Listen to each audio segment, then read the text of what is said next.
ॐ त्र्यम्बकं यजामहे सुगन्धिं पुष्टिवर्धनम् उर्वारुकमिव बन्धनात् मृत्योर्मुक्षीयमामृतात्। आइए शिव महापुराण की चर्चा प्रारंभ करें। इसके पूर्व भाग में मैंने शिव पुराण की जो कथा आपके सामने रखी थी, ब्रह्मा जी से ऋषि उत्पन्न हुए, ब्रह्मा जी से कामदेव उत्पन्न हुआ, ब्रह्मा जी से एक संध्या उत्पन्न हुई, और मैंने उस पर विश्लेषण करते हुए कहा था, बुद्धि से ज्ञान होता है यानी ऋषि हुए, बुद्धि से विज्ञान होता है अर्थात कामदेव हुआ, एवं बुद्धि से संध्या हुई यानी कि वाणी उत्पन्न हुई। वाणी में और विज्ञान में दोनों में सम्मोहन है, लेकिन केवल सम्मोहित हो जाने से जीवन की सफलता नहीं है। वाणी के साथ साथ कर्म चाहिए, कथनी के साथ करनी चाहिए, और इसीलिए ब्रह्मा जी संध्या पर आसक्त हुए यानी कि वाणी से सम्मोहित हुए। बाद में वो संध्या अरुंधति के रूप में जन्म लेती है, यानी कि कथनी से करनी की ओर प्रवृत्त होती है, तब जीवन का कल्याण होता है। आइए अब यहीं से हम आज की अपनी कथा को आगे बढ़ाते हैं। जब ब्रह्मा जी संध्या पर आसक्त हुए और भगवान शंकर ने ब्रह्मा जी को फटकार लगाई,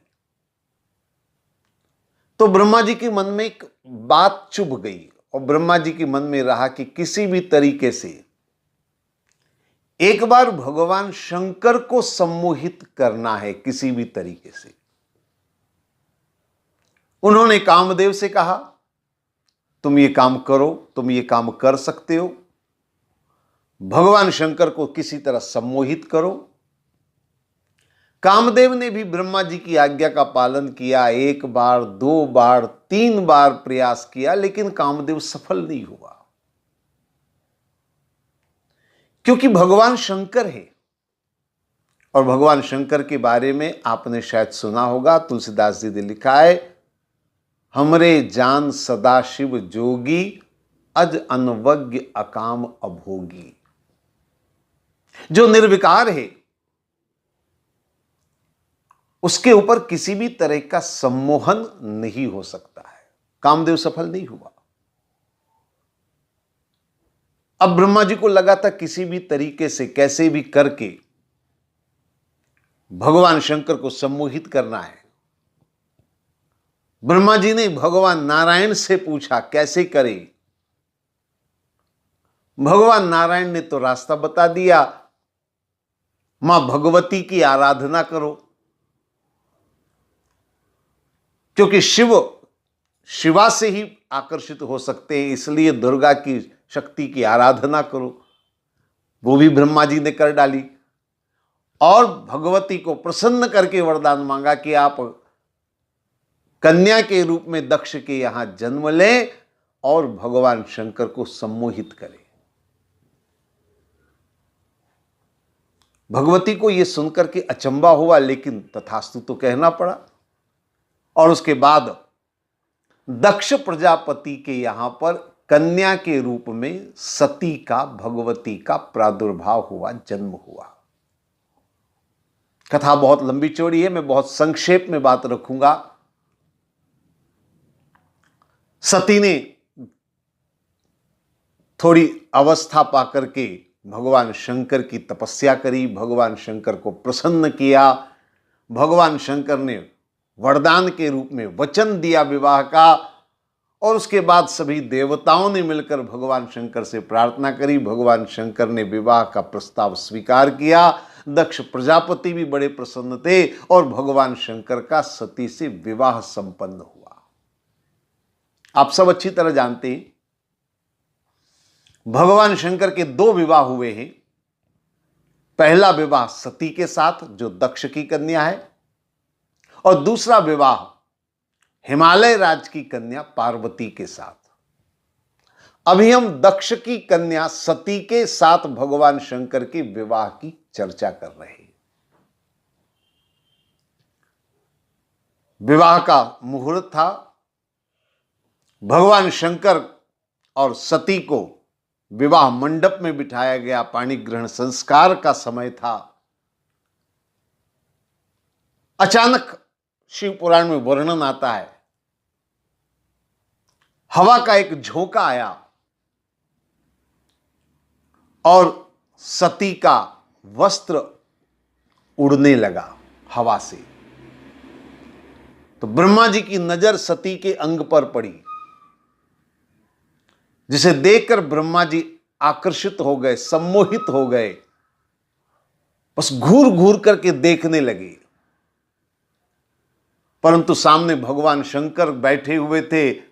थोड़ा डर भी लग रहा था, कहीं भगवान शंकर ने इस हरकत को देख लिया तो पता नहीं मेरा क्या होगा। लेकिन ब्रह्मा जी के मन में लालसा बढ़ती गई। एक बार कम से कम मुख तो देखूं, जब अंग इतना सुंदर है तो मुख कितना सुंदर होगा। पर कैसे देखें, सामने शंकर जी बैठे। तो ब्रह्मा जी ने क्या किया, विवाह का जो यज्ञ था, यज्ञ वेदी में जहां फेरे लिए जाने वाले थे, उस यज्ञ कुंड में ब्रह्मा जी ने गीली लकड़ी, गीली समीधा डाल दी। आप जानते होंगे जैसे गीली लकड़ी लगेगी धुआं होगा, तो धुआं हुआ चारों तरफ और धुएं के अंदर आंखें बंद हो जाती हैं। भगवान शंकर की आंखें बंद हो गई। ब्रह्मा जी को मौका मिल गया। ब्रह्मा जी ने तुरंत सती का मुखमंडल देखना चाहा, लेकिन कथा कहती है, शिव पुराण में वर्णन आता है कि जैसे ही ब्रह्मा जी ने मुख देखा, अद्भुत सौंदर्य, अलौकिक सौंदर्य जब ब्रह्मा जी ने देखा, बस देखते ही रह गए। उस रूप सौंदर्य को देख करके इतने मंत्रमुग्ध हो गए कि उनका वहीं पर तेज गिर गया। 4 बूंदें गिर गई तेज की, और ऐसा माना जाता है कि वह 4 बूंदें प्रलयंकारी बादल के रूप में उत्पन्न हुए, जो प्रलय मचा सकते थे। अब भगवान शंकर ने जब यह देखा, उन्हें बड़ा क्रोध आया। त्रिशूल उठाया और मारने के लिए दौड़ने लगे। अब स्वाभाविक बात है, क्रोध तो आएगा। अभी दूल्हे ने दुल्हन को ठीक से देखा नहीं और पंडित जी देखने चले दुल्हन को। तो भगवान शंकर को बड़ा क्रोध आया, त्रिशूल उठाकर मारने के लिए दौड़े। तो भगवान नारायण और अन्य देवताओं ने प्रार्थना करके भगवान शंकर के क्रोध को शांत किया। बोले आप क्षमा कर दीजिए, छोड़ दीजिए ब्रह्मा जी को। ब्रह्मा जी को छोड़ दिया, ब्रह्मा जी को क्षमा कर दिया। और उसके बाद ब्रह्मा जी ने भी क्षमा मांगी और प्रार्थना करी, और उसके बाद भगवान शिव और सती का विवाह संपन्न हुआ। अब ये जो कथा है पुराणों के अंदर, मैंने पहले भी कई बार कहा है, इस चैनल के माध्यम से भी कई बार इस तरह की बात हुई है, और मैं लगातार प्रवचनों में पिछले 55-56 सालों से लगातार हर जगह कहता रहा हूं कि इन धर्म ग्रंथों को अगर समझना है तो इनके शब्दों को थोड़ा गंभीरता से समझना होगा। सामान्य बुद्धि से, सामान्य भाषा से इसको समझना संभव नहीं है, चूंकि ये धर्म ग्रंथ है, और धर्म ग्रंथ को समझने के लिए धर्म और अध्यात्म का सहारा लेना जरूरी है। इन शब्दों को जब तक धर्म और अध्यात्म के साथ नहीं जोड़ेंगे, तब तक इन कथाओं को समझना बड़ा मुश्किल है। आमतौर पर जब इस तरह की कथाएं सामान्य बुद्धि से देखी जाती हैं, सुनी जाती हैं, तो मन में बड़ी शंका पैदा होती है, और स्वाभाविक ही शंका होना। जिन्हें हम भगवान के रूप में मानते हैं, जिन्हें हम त्रिदेव कहते हैं, जो सृष्टि के रचयिता हैं ब्रह्मा जी, ये उनका चरित्र है। और ऐसा चरित्र है कि ब्रह्मा जी विवाह करने चले, विवाह करवाने जा रहे हैं भगवान शंकर का, और दुल्हन का मुख उगा खोलने के लिए, मुख देखने के लिए उन्होंने धुआं करने के लिए गीली लकड़ी डाल दी, और मुख को देखते ही वो इतने कामासक्त हुए कि उनका तेज गिर गया। अगर ऐसा चरित्र है तो नई पीढ़ी के मन में यह विचार आना स्वाभाविक है कि जब हमारे इन देवताओं का, भगवान का ऐसा चरित्र है, तो इससे तो ज्यादा हम चरित्रवान हैं। और इसलिए मैं कहता हूं कि इन कथाओं के एक एक शब्द को जरा ध्यान से देखना होगा, समझना होगा, चिंतन मनन करना होगा। आइए थोड़ा सा हम समझने का प्रयास करें। देखिए, इसके पहले भाग में भी मैंने कहा था, क्योंकि वो इसी कथा का ही हिस्सा था, कि ब्रह्मा यानी बुद्धि के देवता। ब्रह्मा जी हमेशा नाभि कमल पर बैठते हैं, और हमारे मस्तिष्क के अंदर भी सहस्त्रदल कमल माना जाता है, जहां पर बुद्धि का वास है। तो ब्रह्मा है बुद्धि के देवता। अब ब्रह्मा जी के मन में चल रहा है किसी तरह से शंकर भी सम्मोहित हों, शंकर भी मोहित हों। इसके लिए उन्होंने दक्ष प्रजापति को तैयार किया। आमतौर पर दक्षता और बुद्धिमत्ता को एक जैसा समझा जाता है, लेकिन मैं आपको बता दूं, दोनों में अंतर है। दक्षता होना अलग बात है, बुद्धिमत्ता होना बिल्कुल अलग बात है। दक्षता किसको कहेंगे? जिसमें चालाकी हो, जिसमें निजी स्वार्थ हो, उसको कहते हैं दक्षता। जैसे चोर दक्ष होता है, उसका उसमें स्वार्थ है, चालाकी है, तो चोर को हम दक्ष कहेंगे, चोर को हम बुद्धिमान नहीं कहेंगे। वो बुद्धिमत्ता नहीं है, बल्कि वो दक्षता है, होशियारी है। आप जाग रहे हैं, आप होश में हैं, और आपकी जेब से कब रुपए गायब हो गए, कब आपकी जेब कट गई, आपको पता नहीं चला, है तो दक्षता, लेकिन ये बुद्धिमत्ता नहीं है। तो चोर, जेब काटने वाला दक्ष हो सकता है, बुद्धिमान नहीं।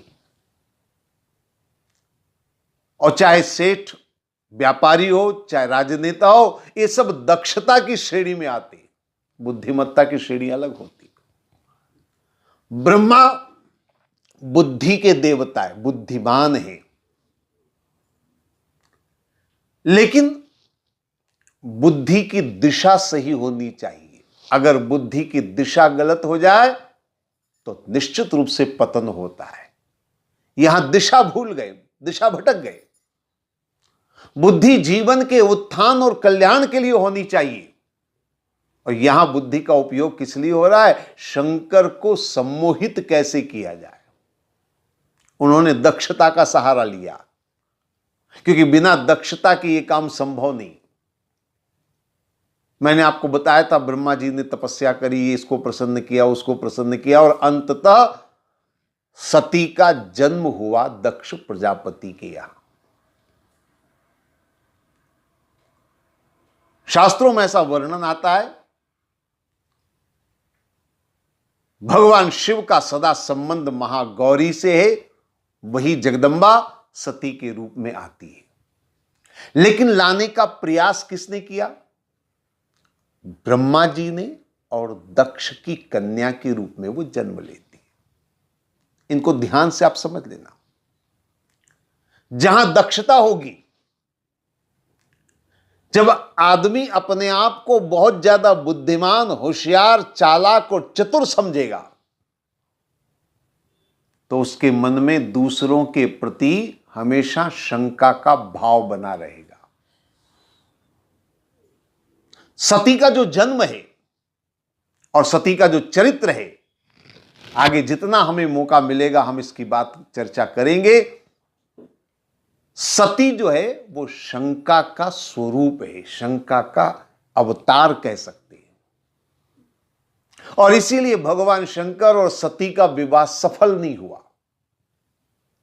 आप जानते हैं भगवान शंकर के बारे में तुलसीदास जी ने एक बड़ी अच्छी पंक्ति लिखी है, भवानी शंकरो वंदे श्रद्धा विश्वास रूप।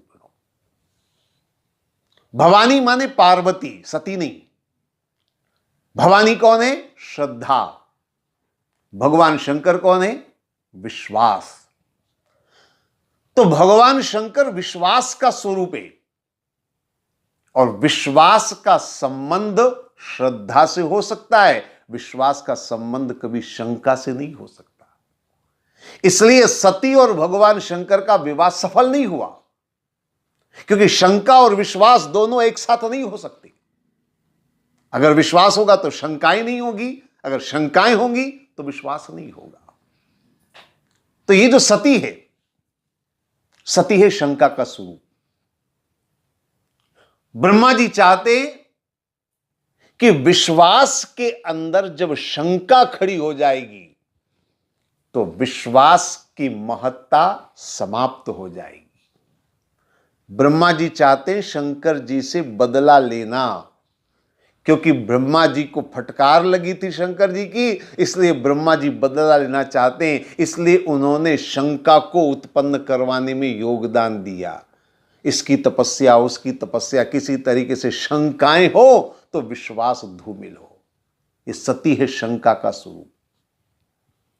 अब धीरे धीरे सती बड़ी हुई और विवाह का समय आया। देवताओं ने प्रार्थना करी तो भगवान शंकर ने विवाह का प्रस्ताव स्वीकार कर लिया। विवाह मंडप पे अब जो सबसे ज्यादा शंका होती है, सबसे ज्यादा जो प्रश्न मन में खड़े होते हैं, मैं उसी बात को लेकर के आपके सामने कुछ बातें रखूंगा ताकि इन शंकाओं का निवारण हो सके। कथा कहती है, हवा का एक झोंका आया और वस्त्र उड़ गए। ये वस्त्र उगड़ना किसका? शंका।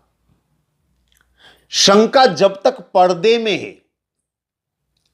तब तक शंका शंका है। हो भी सकता है, नहीं भी हो सकता है। किसी के प्रति हम शंका करते हैं, जब तक शंका पर्दे में है तब तक केवल हम संभावना लेकर चलते हैं। क्या पता ये आदमी सही है या पता नहीं ये आदमी गलत है। शंका है लेकिन पर्दा है। ब्रह्मा जी चाहते हैं शंका को उघाड़ना, शंका को प्रकट करना, शंका को स्थापित करना। जब इस तरह से काम न चला तो उन्होंने गीली लकड़ी को हवन कुंड में डाला। ये हवन कुंड में गीली लकड़ी डालना क्या है? ये गीली लकड़ी मेरी समझ में यह है तर्क। बुद्धि हमेशा तर्क के द्वारा सही को भी गलत सिद्ध करने का प्रयास करती है। बुद्धि हमेशा तर्क के द्वारा किसी के प्रति शंकाओं को उत्पन्न करने का काम करती है। इस बुद्धि ने उपयोग किया तर्क का ताकि शंकाएं स्थापित हो सके, ताकि शंकाएं सामने आ सके, ताकि शंकाओं से विश्वास गिर सके। इसलिए उन्होंने गीली लकड़ी का प्रयोग किया। उससे धुआं हुआ और जब धुआं हुआ, चारों तरफ धुआं फैला। ब्रह्मा जी ने जैसे ही मुख देखा, अब शंका उघड़ गई, अब शंका सामने आ गई। लेकिन इससे भगवान शंकर का कुछ नहीं बिगड़ा, बल्कि ब्रह्मा जी का तेज गिर गया।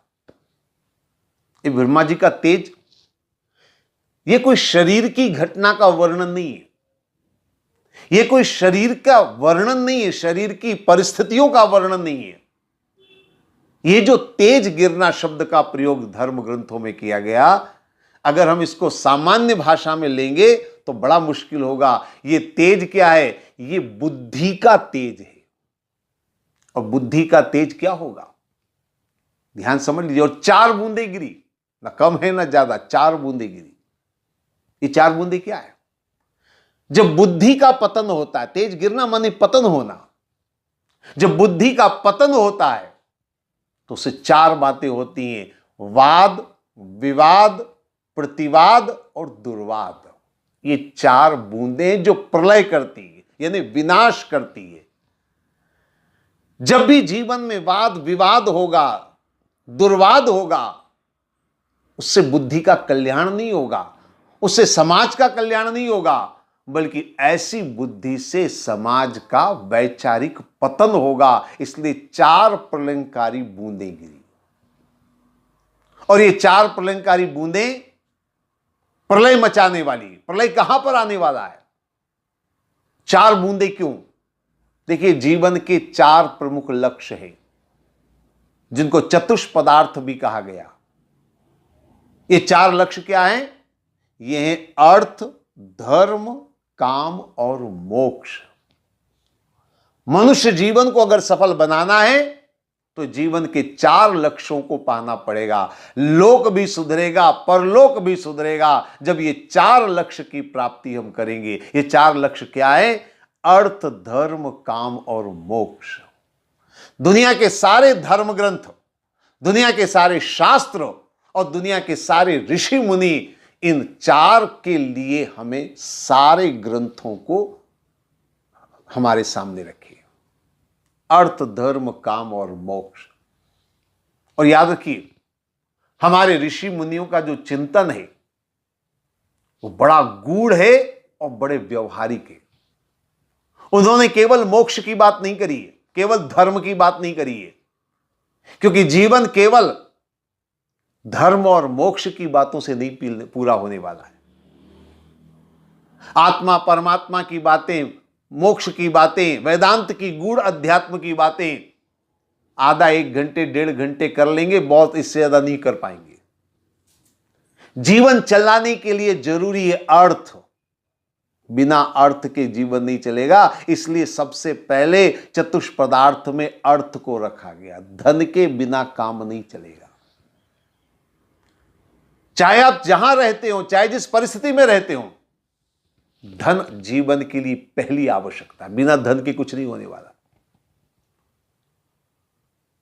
आप चाहे व्यापार करें, खेती करें, नौकरी करें, चाहे आप घर में रहें, चाहे जंगल में रहें, चाहे आप गृहस्थ बने, चाहे आप कुछ भी कर लें, बिना धन के काम नहीं चलेगा। मैंने अपनी आंखों से देखा है और बहुत करीबी से देखा है, जिन्होंने संसार छोड़ दिया, परिवार छोड़ दिया, धन दौलत छोड़ दी, पद प्रतिष्ठाएं छोड़ दी, संसार का मोह छोड़ दिया और संन्यास ले लिया। लेकिन मजे की बात यह है कि उनके भी आश्रम में बिजली का बिल आता है और बिजली का बिल भरना है तो पैसे की व्यवस्था उनको भी करनी है। बिना धन के उनका भी काम नहीं चलता। मैं आलोचना नहीं कर रहा हूं, लेकिन हकीकत यह है कि चाहे आप गृहस्थी हो, चाहे सन्यासी हो, चाहे वैरागी हो, जीवन में धन का महत्व सबके है। बिना धन के काम नहीं चलता। तो ये जो 4 लक्ष्य जीवन के बताएं, अर्थ, धर्म, काम और मोक्ष, अब जरा 4 प्रलयंकारी बूंदों को समझने का प्रयास करें। ब्रह्मा जी ने क्या किया? पर्दा हटा करके सती को देखना चाहिए, यानी शंका को उघाड़ दिया। और जहां शंका होगी, याद रखिए, ये चारों पदार्थ हमारे लिए असंभव हो जाएंगे। शंका से अर्थ का भी विनाश होगा, धर्म का भी विनाश होगा, काम का भी विनाश होगा और मोक्ष भी प्राप्त नहीं होगा। ये चारों चीजें नष्ट हो जाएंगी। थोड़ा सा मेरी बात पर ध्यान देंगे, समझने का प्रयास करें। व्यापारी अगर शंका करे, इस व्यापार से मुझे लाभ मिलेगा कि नहीं मिलेगा, व्यापार नहीं कर सकता हूं। किसान अगर शंका करे, मैं बीज डालूंगा, मैं मेहनत करूंगा और पैदावार होगी कि नहीं होगी, मुझे लाभ मिलेगा कि नहीं मिलेगा, अगर वो शंका करने लग जाए, वो खेती नहीं कर पाएगा। नौकरी करने वाला अगर ये शंका करे, मैं महीने भर तक मेहनत करूंगा, महीने भर तक मैं श्रम करूंगा, बाद में पता नहीं मुझे इसका पारिश्रम मिलेगा कि नहीं मिलेगा, वो नौकरी नहीं कर पाएगा।